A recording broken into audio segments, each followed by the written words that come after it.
ભગવાન વિઘ્ન વિનાયક દેવ કષ્ટભંજન દેવની હર હર મહાદેવ।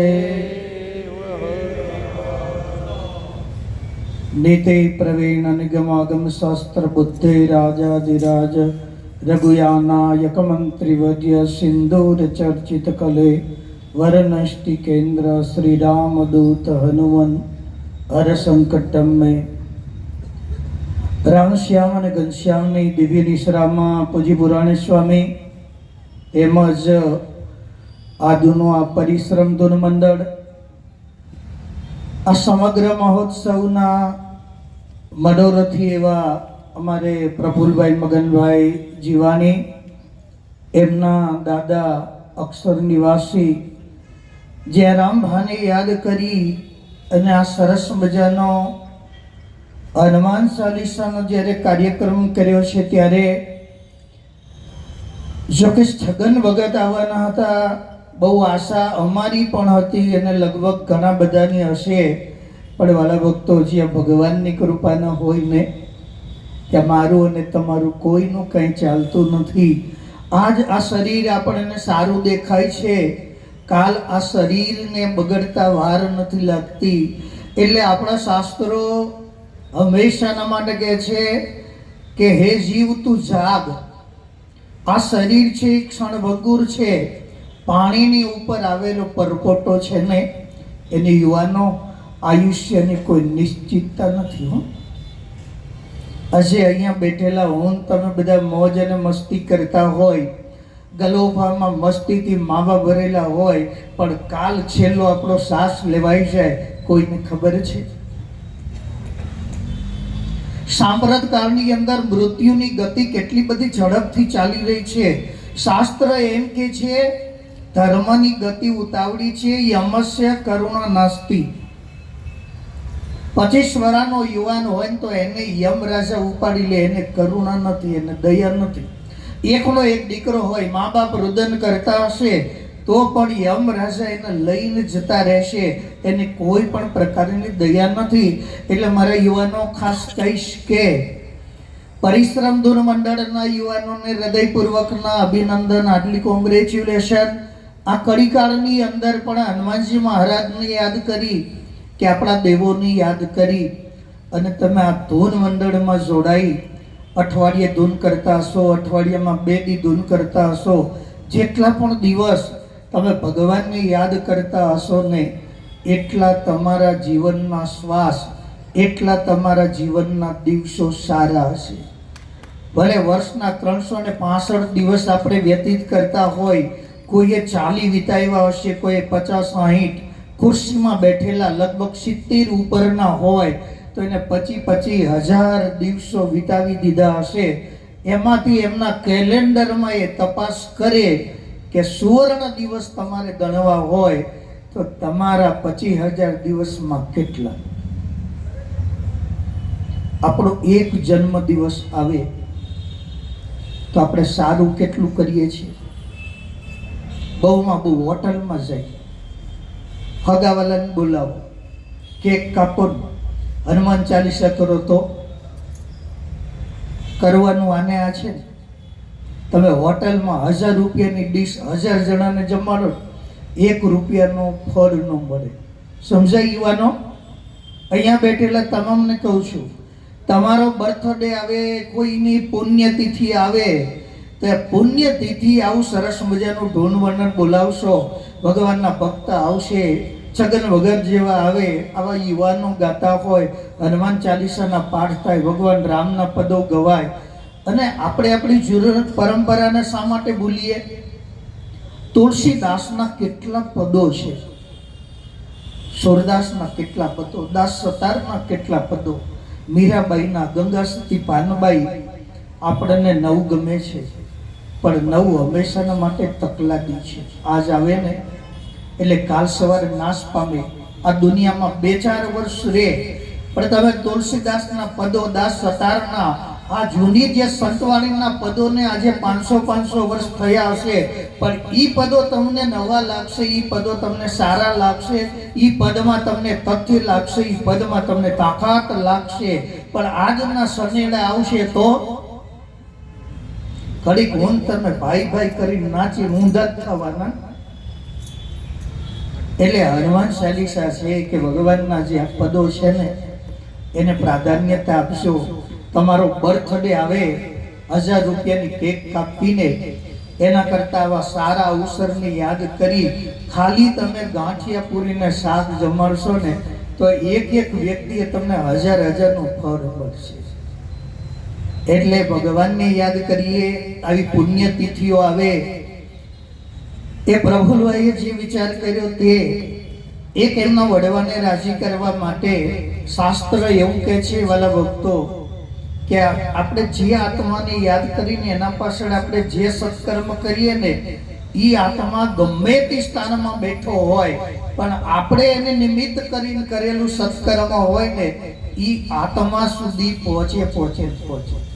આજે જયરામ બાપા ગમે ત્યાં બેઠે હોય આપણે એને યાદ કર્યા. આ 2 કલાક સુધી જે ભજન કરશું ને એ ટોટલી ફળ જયરામ બાપાના ખાતે જવાનું છે. આપણા ખાતામાંથી બાકાત નથી થવાનું હો. ને પછી એમ કે આ ડોકળ વગાડવાનું ના ગાવા વાળા બિચારા ગાય તૂટી જાય, જયરામ બાપા જ બધું લઈ જાય. પણ ફળશ્રુતિ જયરામ બાપાને મળશે કારણ કે આપણા બધા વચ્ચે એ નિમિત્ત બનીએ. અને કેટલો ભાગ્યશાળી આત્મા હોય. હું આ પરિશ્રમ ધૂર મંડળને કહું છું કે અહીંયા બજરંગ મંડળ અમારે આવેલા હશે, લગભગ બોરબીમાં ચાલતા મંડળ વાળા બધા આવ્યા હશે. તમે પહેલા વહેલા આવ્યા છો એટલે વર્ષમાં વાલા એકવાર આવજો. આ તમારું છે. એ અહીંયા ભજન કરશું, ભક્તિ કરશું. કારણ કે સનાતનના આપણે સંતાનો છીએ. આપણો બાપ તો બધાનો એક જ છે.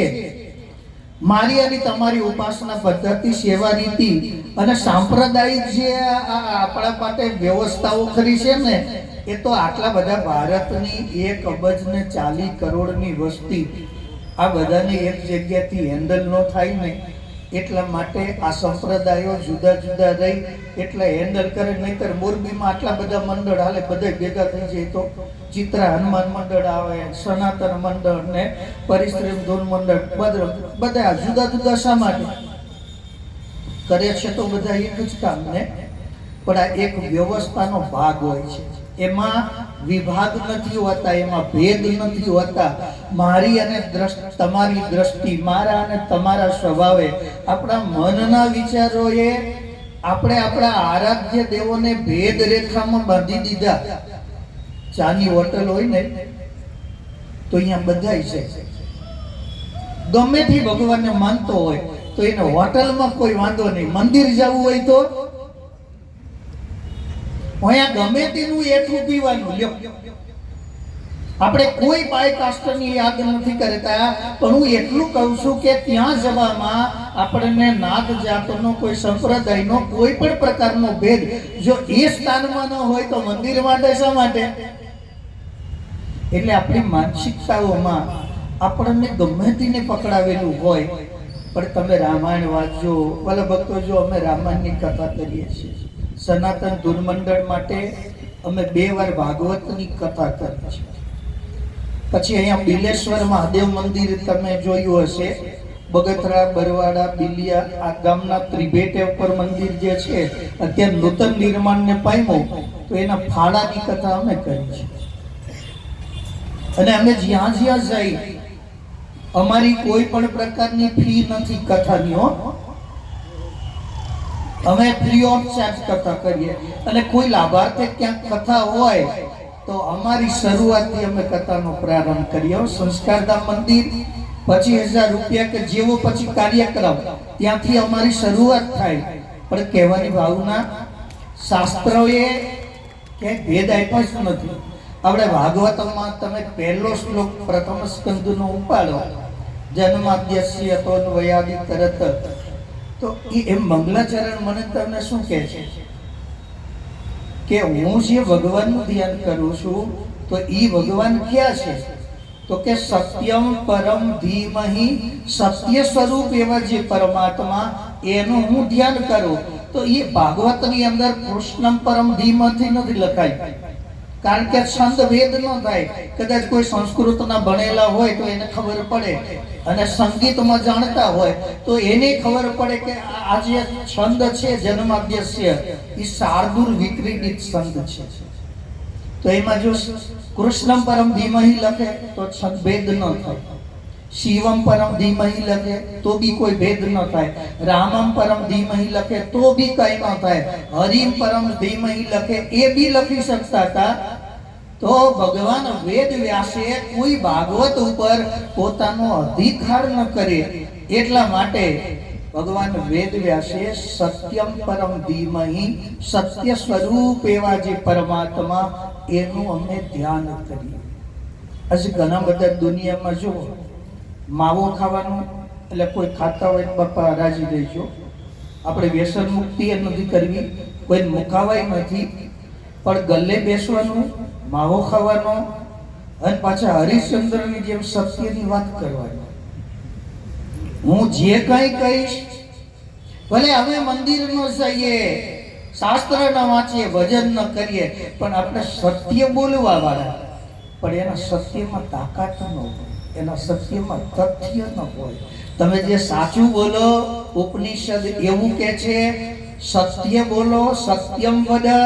તમારા સત્યમાં કોઈના પ્રતિ દયા હોય, કોઈનું હિત હોય, એવું જે સત્ય તમે બોલો તો ઈ સત્ય કદાચ અસત્ય હોય તો ઈ સત્ય છે.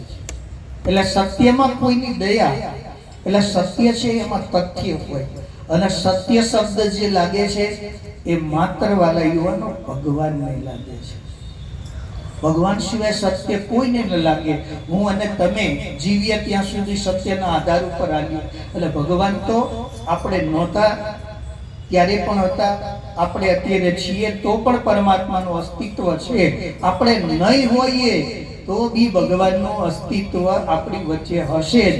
એટલે આદિ મધ્ય અને અંતમાં જે પરમાત્મા છે એ પરમાત્માનું ભગવાન વેદવ્યાસ ભાગવતમાં ધ્યાન કરે છે. ત્યારે આ તકે હનુમાનજી મહારાજને યાદ કરી, અને જ્યારે આવો સરસ મજાનો કાર્યક્રમ છે ત્યારે હનુમાનજી મહારાજ પાસે જેટલી શક્તિ અને તાકાત છે એટલી દુનિયામાં કોઈની પાસે નથી. એક ખાલી અંગોઠો ધરતી ઉપર દબાવે તો આ ધરતીને રસાતળમાં મોકલી શકે, આટલી મોટી તાકાત. પણ છતાં એની આગળ અહંકાર નથી, એની આગળ માન નથી. હનુમાનજી મહારાજ આટલી બધી શક્તિ લીધા પછી પણ એ ભગવાન રામના ચરણોમાં રહ્યા, ભગવાન રામના દાસ બની રહ્યા. જ્યારે લંકા હળગાવીને હનુમાનજી મહારાજ આવ્યા, ભગવાન રામને પ્રણિપાત કર્યા, અને ઘણા બધાએ ઘણી બધી પ્રકારની વાતો પણ ભગવાન રામ સુધી પહોંચતી કરી હશે. ભગવાન રામે હનુમાનજી મહારાજને પૂછ્યું, હે હનુમાન, આ લંકા તે હળગાવી? તો કે ના પ્રભુ, મેં નથી હળગાવી. તો પછી આ લંકા હળગાવી કોને? ત્યારે હનુમાનજી મહારાજ કહે છે, સીતાના સંતાપે, આપના પ્રતાપે અને રાવણના પાપે. લંકા સળગી છે ને એ સીતાના સંતાપે સળગી છે. લંકા સળગી તો પ્રભુ આપના પ્રતાપે સળગી છે, અને લંકા સળગી હોય તો રાવણના પાપે સળગી છે.